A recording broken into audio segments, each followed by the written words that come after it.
Renu Desai power star మాజీ భార్యగా Pawan fans ఇప్పటికీ ఆమెకి రెస్పెక్ట్ ఇస్తారు. దూరంగా ఉంటున్నప్పటికీ పవన్ కూడా పిల్లల్ని కలవడం, వాళ్ళని టూర్లకి గట్రా తీసుకెళ్లడం లాంటివి చేస్తుంటాడు. ప్రస్తుతం ఇద్దరు పిల్లల భవిష్యత్తుని తీర్చిదిద్దుతూ మరోపక్క తనలోని దర్శకత్వ ప్రతిభకు మెరుగులు పెడుతూ వీలు దొరికినప్పుడల్లా పవన్ గురించి ట్వీట్లు కూడా పెడుతూ ఉంటుంది. ఇంటర్నేషనల్ ఉమెన్స్ డే సందర్భంగా ఈ మధ్య రేణు దేశాయ్ ఇచ్చిన ఇంటర్వ్యూని కొన్ని ఛానల్స్ టెలికాస్ట్ చేస్తున్నాయి. ఈ ఇంటర్వ్యూలో తన పర్సనల్ అండ్ ప్రొఫెషనల్ విషయాలు చాలానే చెప్పబోతుందంట.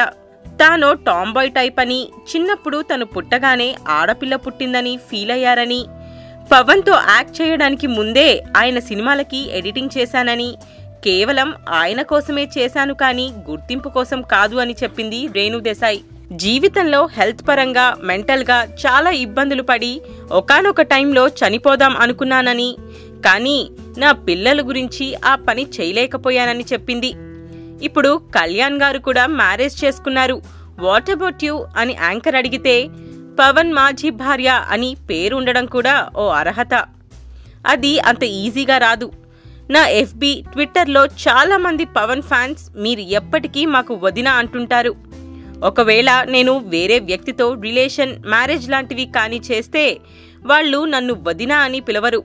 నా పిల్లల కోసం, పవన్ మాజీ భార్య అనే గుర్తింపు కోసం, వదిన అనే పిలుపు కోసం నేను పెళ్లి చేసుకోను అని చెప్పుకొచ్చింది Renu Desai. Please subscribe. Please do subscribe. Please subscribe. Do subscribe. Please subscribe. Please subscribe. Please subscribe to TFC Media YouTube channel.